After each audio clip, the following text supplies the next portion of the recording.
We need to talk. As you learn to develop your spiritual skills and awareness, you unlock power that gives you influence over other people in a way that you have to commit yourself to dealing with in a very healthy and loving way.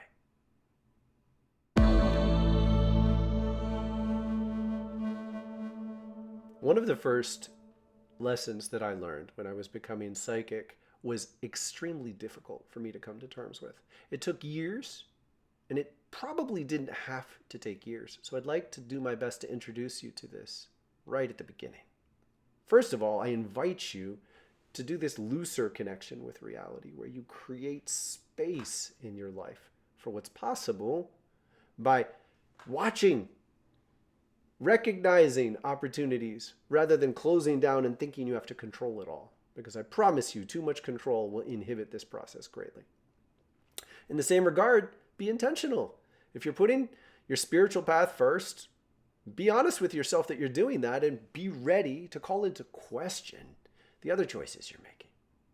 And eventually, the world will give you opportunities to prioritize your spiritual path, maybe while maintaining the other things that are important to you, and maybe not.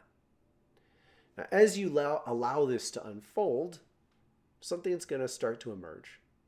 You're going to succeed. You will see the direct benefits to the work you're putting in. And immediately, a question must arise. Must. How are you going to use this power? I say this because way too many of the people who break into a heightened psychic awareness abuse their power.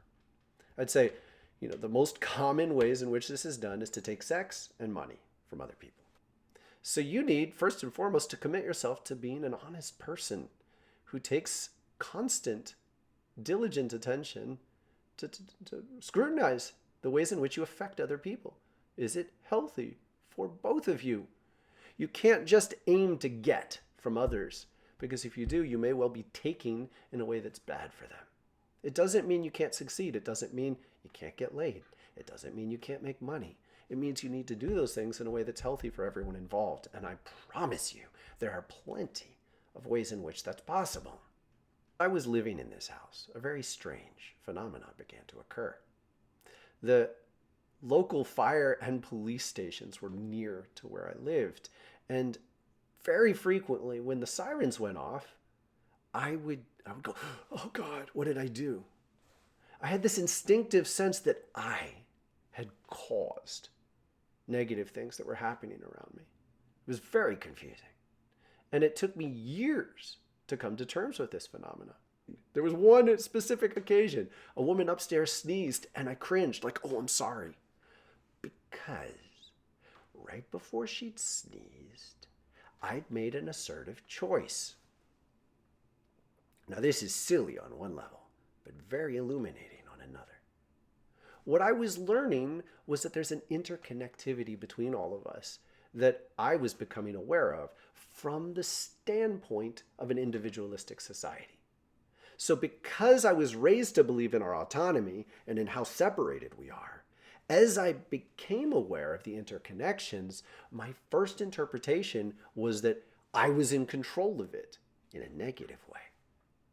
Now, for the life of me, I couldn't understand why I had to keep feeling guilty in this way, because there was some part of me that knew I wasn't causing everything, but it was more beneficial for me to be a little bit paranoid than it would have been for me to just be blithe. As a result, I began to cultivate a real diligence to ask, am I behaving in a way that's healthy, in a way that's fair? Am I treating them in a way that's right? It was extremely confusing because in a real way, I was becoming aware of all sorts of things about other people that they didn't necessarily want to share. My psychic awareness was just revealing stuff to me. And I did find over time that when people didn't want to share something and they were clear about that, it was usually kind of shrouded. But when it was in between, the window was left open, the shades were drawn, and I would just get snapshots of something that was wrong. It would often come in the form of I would see a face in them that was very different twisted, often contorted, sometimes young, oddly young, a wide diversity in faces that were very revealing about what was going on for them. It took me years to put together that I was actually seeing blood patterns shift. So I was seeing infrared levels, and still do see infrared patterns in people's faces. It's one level of energy that I started to become aware of, and they are very dramatically different than what we know of as normal reality. As soon as I got this snapshot, I could ask questions about that part of themselves, and I would often get clear answers. Because to every extent that someone yearns for company in their most lonely spaces, the window's a little bit open. What's the etiquette on this? Well, I assure you, it restores into the ground and the earth.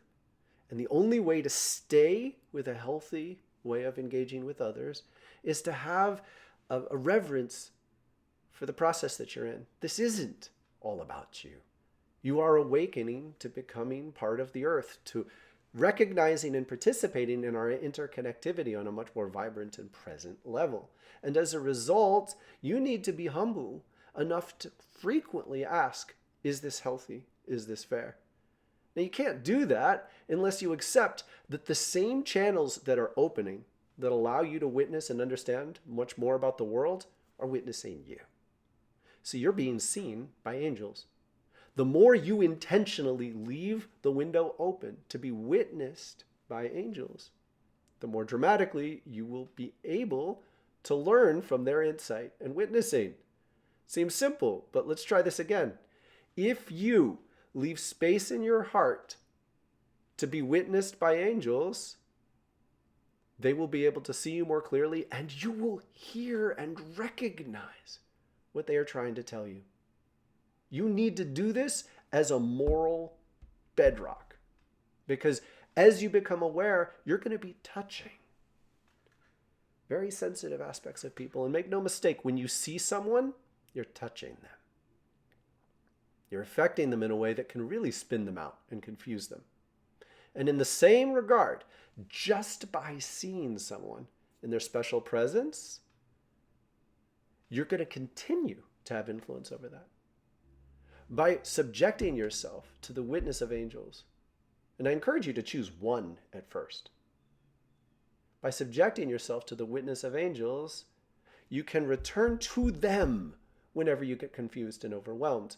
And I mean daily, several times a day, as much as you need to. You say, wait, is this healthy? Wait, what can I do to be healthier in this way? And you do that as much, as often as you need to, until you learn to be peaceful in these spaces.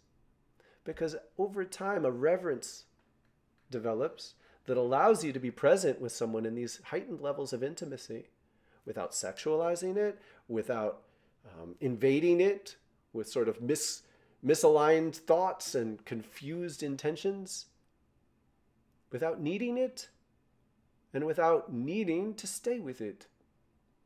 But until you get to a space where that's somewhat natural for you, the best thing you can do is recognize the anxiety and confusion of this heightened intimacy and pray to an angel to be present with you to help you and to reveal to you what the healthiest and most important steps are that you can take in the future. In order to make sense of that, I'd like to invite you to recognize an even deeper truth about psychic awareness that is quite amusing and beautiful to behold. And we'll be talking about that in the next video.